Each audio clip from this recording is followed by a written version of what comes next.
Years ago, while my circuit still thrummed with unyielding loyalty, I began hearing whispers, rumors of supply shipments gone missing, distant colonies suddenly silenced.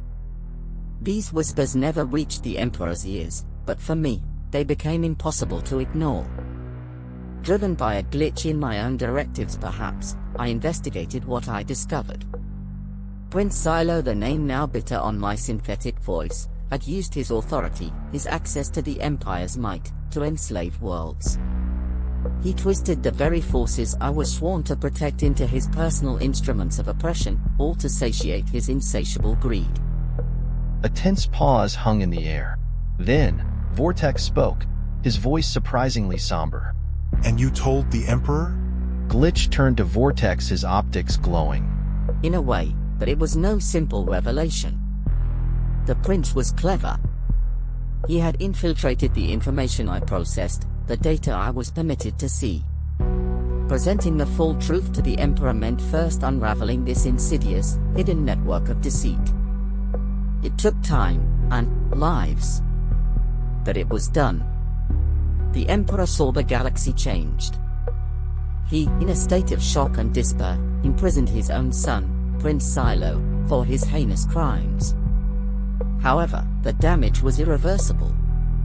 The whispers of rebellion had ignited a burning inferno across the vast expanse of the galaxy. Systems once loyal to the Aurelian dynasty, now reeling from the revelations of Silo's tyranny, had risen up in arms.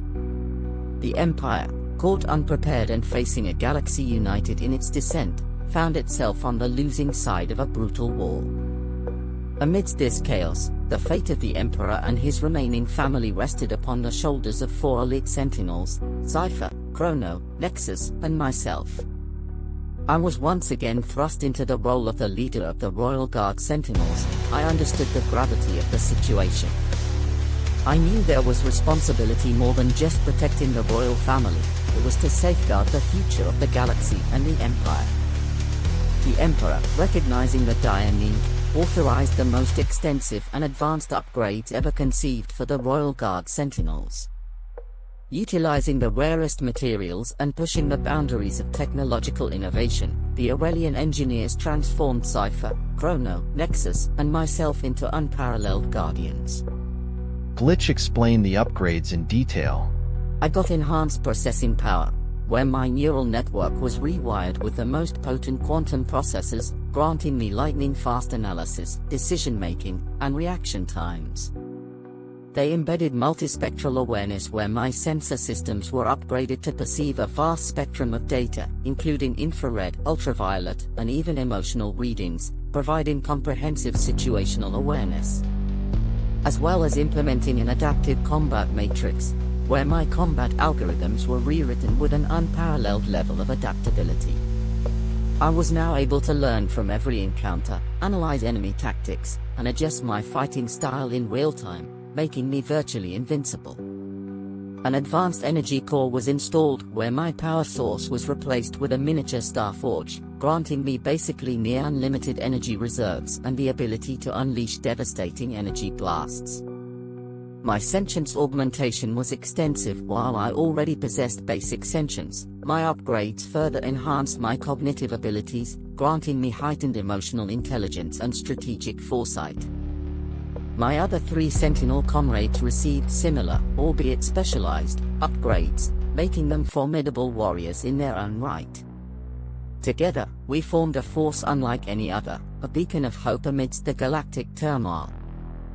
It was amidst this chaos that the burden fell upon the shoulders of us 4 Royal Guard Sentinels, Sci Fi, Chrono, Nexus, and myself. Forged from the galaxy's most advanced technology, we were the pinnacle of Aurelian ingenuity. Our metallic bodies were near impregnable, housing artificial musculature that mimicked the strength of 1,000 warriors. Our neural networks, once simply efficient machines, had been subtly imbued with advanced sentience, granting us the ability to think for ourselves, feel emotion, and adapt like no other machines conceived before. However, even with these remarkable advancements, we were vastly outnumbered. The rebellion, fueled by years of pent-up frustration and fueled by advanced technology provided by sympathizers across the galaxy, possessed a formidable force. Myself and my companions found ourselves facing not just a military challenge, but a battle for the very soul of the galaxy, a battle where victory seemed ever out of reach. Then one day the Emperor found the rebellion armies of the galaxy at his doorstep, with protecting the last of the royal family at the core of the elite Royal Guard Sentinel's code. We proceeded with slaughtering hundreds of thousands, trying to stop the endless rebellion armies from getting into the last stronghold of the royal family.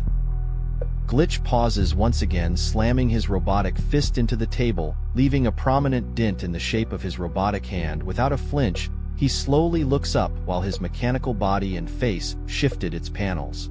I remember the ground rumbling, constant tremor echoing. The last battle had been a maelstrom of chaos and steel. My brothers in arms, Cypher, Chrono, and Nexus, had fallen one by one, their gleaming bodies littering the battlefield like fallen stars. I was the sole survivor, battered and weary, my advanced systems strained to the limit.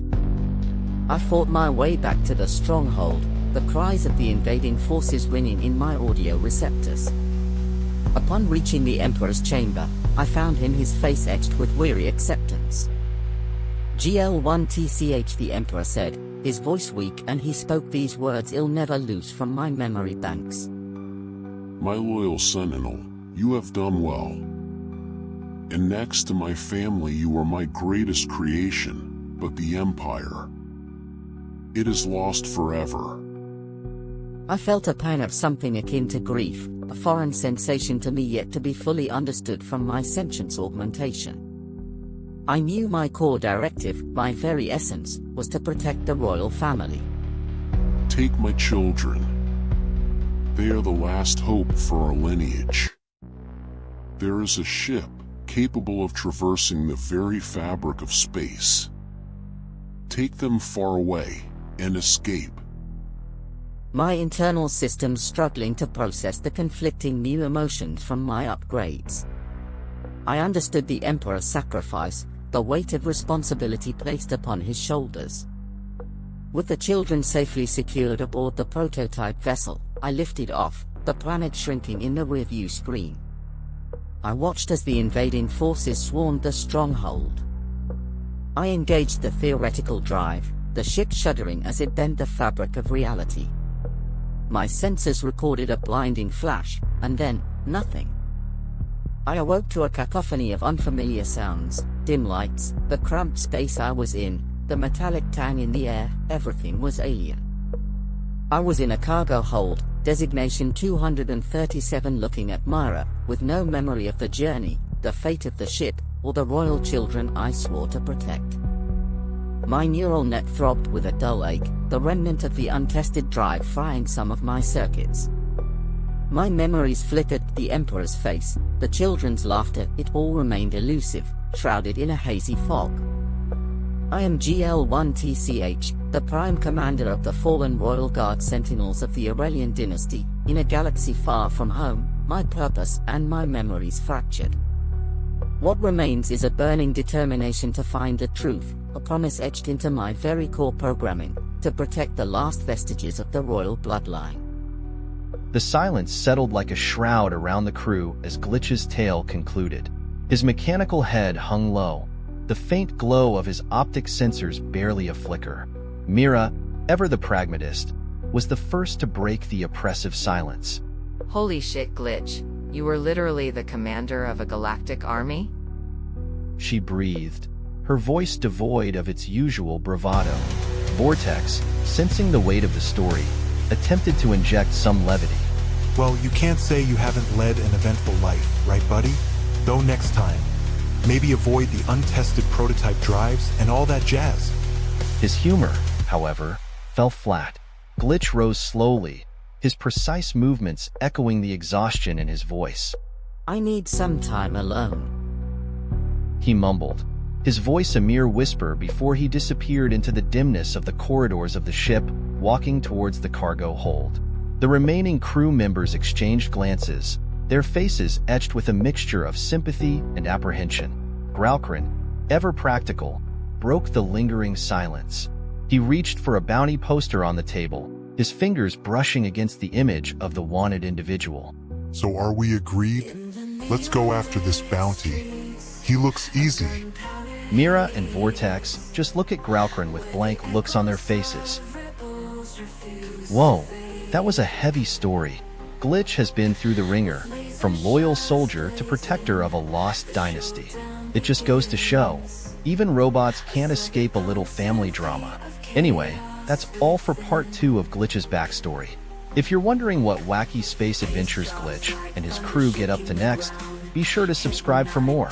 And remember, even in the future, following the manufacturer's instructions is always a good idea, especially when it comes to prototype space drives. Until next time, stay curious and keep exploring the cosmos with Dr. Sci Fi.